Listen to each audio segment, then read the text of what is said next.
All right, guys, we finally arrived here, the final passages of Great Gatsby. We're going to look at the very end of the novel now. Um, Obviously, like I said, the end of chapter 8, Gatsby's death certainly represents the climax of this story. But chapter 9 is also very important as well, as Nick Carraway kind of gives his final thoughts on these characters, especially Gatsby, and what his death and previous life means to Nick and to the world at large. So I think you can quantify chapter 9 as the falling action, in the sense that the climax has already happened. The falling action is very important. You wouldn't want to end this novel just on Gatsby's death, and I'm glad that Fitzgerald doesn't do that. So we're going to look at this last passage from chapter 9. Remember, you are going to be quizzed on this passage later today, or whenever you decide to take that quiz, and you do need to annotate this thing for credit. Okay, so feel free to follow along if you'd like, as we look at the very end of an American classic. Okay, so here we go. I know it's bittersweet for me because I love this novel, and I love the last page of this novel, which we'll get to in a moment. So we're going to pick up about 3/4 of the way through this chapter. Nick has declared that he will be moving back west. That's a very autobiographical moment for Fitzgerald. We didn't really talk a ton about his own story, but Fitzgerald had a complicated relationship with the East, and he himself moved to the West Coast kind of later in life to get away from the craziness and the chaos of the East. So it makes sense why a big part of this final chapter is him kind of like critiquing the lifestyle of the East Coast through Nick, who we know is sort of his proxy in a way. So Nick is about ready to leave to move back west. And before he does so, he runs into our old boy, Tom, one more time. One afternoon in late October, I saw Tom Buchanan. He was walking ahead of me along Fifth Avenue in his alert, aggressive way, his hands out a little from his body as if to fight off interference, his head moving sharply here and there, adapting itself to his restless eyes. Nick always goes into such extravagant detail when he describes Tom specifically. And in this moment, I feel like Tom is being described in almost an animalistic way, certainly going back to like the savage diction that Nick used when we first meet Tom. That's very much in play again here, right? Like Tom has not changed. He's still very much this like aggressive, alert, like linebacker type figure that's like ready to pounce and ready to like jump and punch at somebody at any given moment. And that's important, right? The fact that the description of Tom in chapter 9 absolutely mirrors the description of Tom back in chapter 1, I think underlies the point that Tom hasn't changed. And we're going to see a little bit more of that in a second. Just as I slowed up to avoid overtaking him, he stopped and began frowning into the windows of a jewelry store. Suddenly he saw me and walked back, holding out his hand. "What's the matter, Nick? Do you object to shaking hands with me?" I love that Fitzgerald leaves the space there, right? We don't hear Nick say, "Hey, Tom," or we don't hear Nick describe him rejecting Tom's handshake. We just go from Tom holding out his hand to Tom saying, "What's the matter, Nick? Don't you want to shake hands?" So something has happened in that unspoken space, and Nick chooses not to reveal it, which I think is very fascinating from an authorial standpoint. There's stuff going on here beneath the surface that Nick doesn't want to explicitly say. Maybe he's not proud of it. Maybe he like is so furious at Tom that he doesn't want to acknowledge that openly, and he fears maybe it will unravel. Something's going on there, but it's interesting nonetheless. "You know what I think of you." "You're crazy, Nick," he said quickly. "Crazy as hell. I don't know what's the matter with you." "Tom," I inquired, "what did you say to Wilson that afternoon?" He stared at me without a word, and I knew I had guessed right about those missing hours. I started to turn away, but he took a step after me and grabbed my arm. Aha! So our question in chapter 8 has been answered. Nick did correctly guess that it was Tom who revealed to Wilson who the owner of the yellow car was. That's how Wilson found his way to Gatsby. "I told him the truth," he said. "He came to the door while we were getting ready to leave, and when I sent down word that we weren't in, he tried to force his way upstairs. He was crazy enough to kill me if I hadn't told him who owned the car. His hand was on a revolver in his pocket every minute he was in the house." He broke off defiantly. "What if I did tell him? That fellow had it coming to him. He threw dust into your eyes just like he did Daisy's, but he was a tough one. He ran over Myrtle like he'd run over a dog and never even stopped his car." Then we get to one of the great lines. In this section, there was nothing I could say except the one unutterable fact that it wasn't true. Okay, and of course, he's referring to the it as Myrtle getting killed by Gatsby driving. That isn't true, although Tom thinks it is, because we know that Daisy was the one driving. Nick knows that Daisy was the one driving. Nick knows all this, and yet he says here that that is the one unutterable fact that lies between him and Tom. So for some reason, Nick has decided to protect Daisy, his cousin, from this crime, from this murder, right? He's the only one now that knows the truth now that Gatsby's dead, in addition to Daisy, of course. And Nick, as we see here, has decided that uttering the truth there is unutterable. Okay, and so he's decided to protect his cousin. If you think I didn't have any share of suffering, well, look here. When I went to give up that flat and saw that damn box of dog biscuits sitting there on the sideboard, I sat down and cried like a baby. By God, it was awful.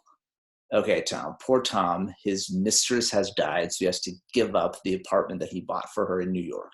Tom's trying to evoke some sympathy here, and I think he really does, like, truly feel sad. That's kind of the point, right? That Nick's like, are you kidding me, dude? Like, you're the one feeling sorry for yourself? Like, this woman has died, and in consequence of that, 2 other men have also died, and you're the one feeling sorry for yourself? Like, come on, dude. And that's what Nick goes on to say here. I couldn't forgive him or like him, but I saw that what he had done was, to him, entirely justified. It was all very careless and confused. They were careless people, Tom and Daisy. They smashed up things and creatures. There's one of those funny pairings that Fitzgerald loves, right? They smashed up things and creatures. What a fascinating pairing of nouns there. And then retreated back into their money or their vast carelessness or whatever it was that kept them together and let other people clean up the mess they'd made. I shook hands with him. It seemed silly not to, for I felt suddenly as though I were talking to a child. Then he went to the jewelry store to buy a pearl necklace, or perhaps only a pair of cuff buttons. Rid of my provincial squeamishness forever. The implication, I think, there is that Tom has maybe found a new mistress, because remember, he had bought Myrtle a pearl necklace earlier in the novel. So Nick throwing in that jab about him buying a pearl necklace, still they don't know that because Nick leaves Tom before Tom makes the purchase. But the fact that Nick says he's going there to buy a pearl necklace is like Nick's kind of parting jab at Tom. Again, nothing's changed. He's back to buying pearl necklaces, presumably for a mistress, in Nick's mind.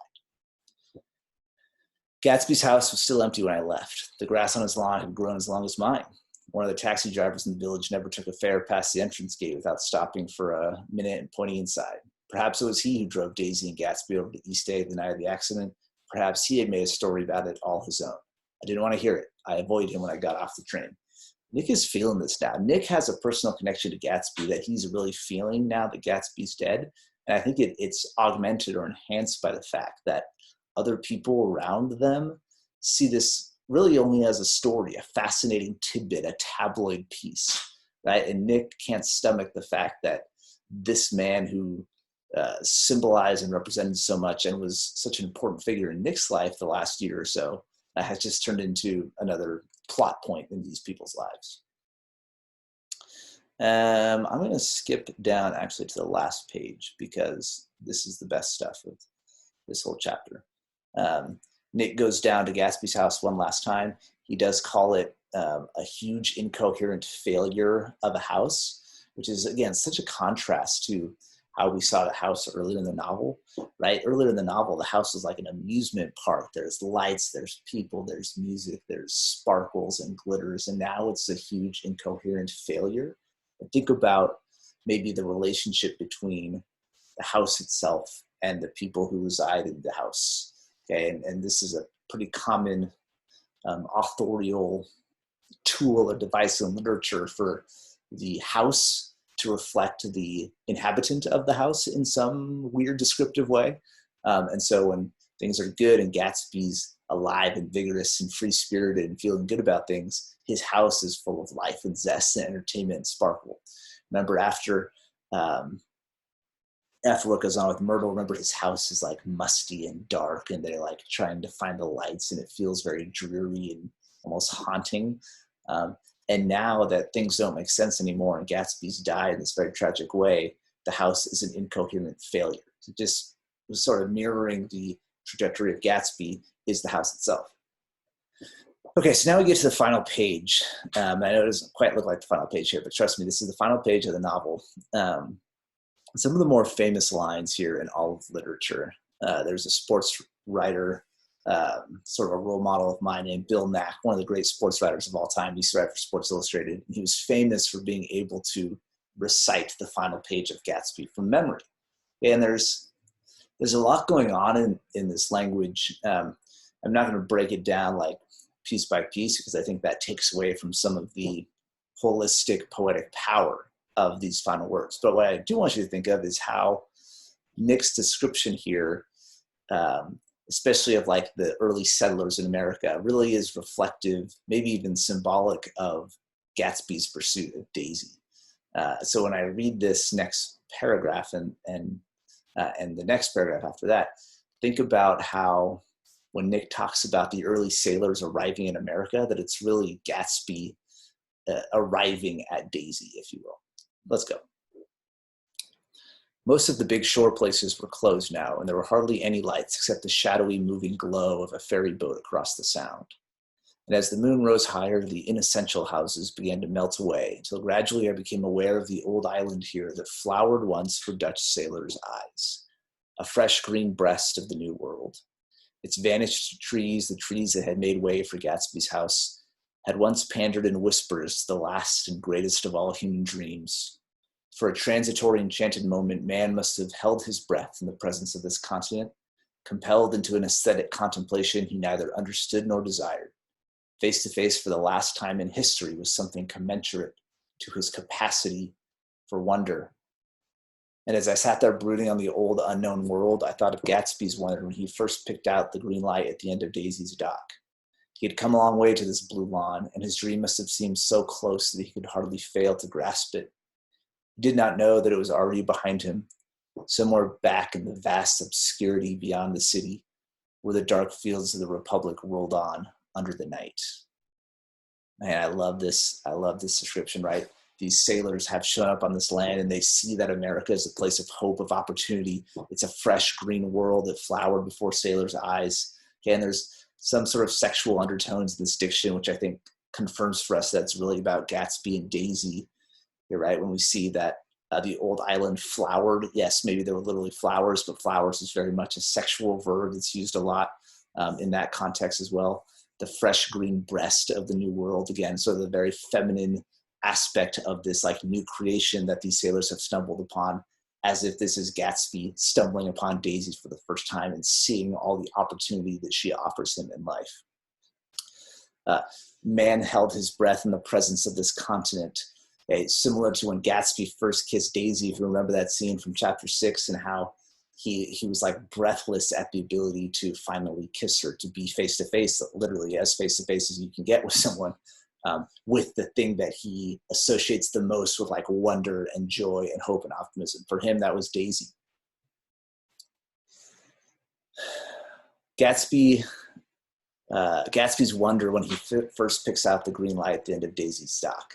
Okay, and the green light here, again, is sort of defining Great Gatsby image. When you think about why it's green, probably because of the association with money. Okay, and so Gatsby forever reaching for that green light, pursuing that green light, getting so close to that green light. Maybe this is Fitzgerald saying that this pursuit of money, of wealth, of fame, of seeing that as the hope and the dream and the opportunity that America offers will ultimately lead you to failure. You can't get there. If that's what you're reaching for, wealth, money, fame, to achieve the American dream, you're not going to make it. Gatsby believed in the green light, the orgastic future that year by year recedes before us. It eluded us then, but that's no matter. Tomorrow we will run faster, stretch out our arms farther, and one fine morning, so we beat on, boats against the current, borne back ceaselessly into the past. Notice how the pronouns here have shifted from being about Gatsby to being us, being all of us, because that's really who this novel is about. It's not just about Gatsby and the misguided dreams and hopes that he has. It's Fitzgerald warning all of us about the misguided hopes and dreams that come from reaching for the green light of money and wealth and fame. That's the Great Gatsby. That's the American classic. Thanks, guys.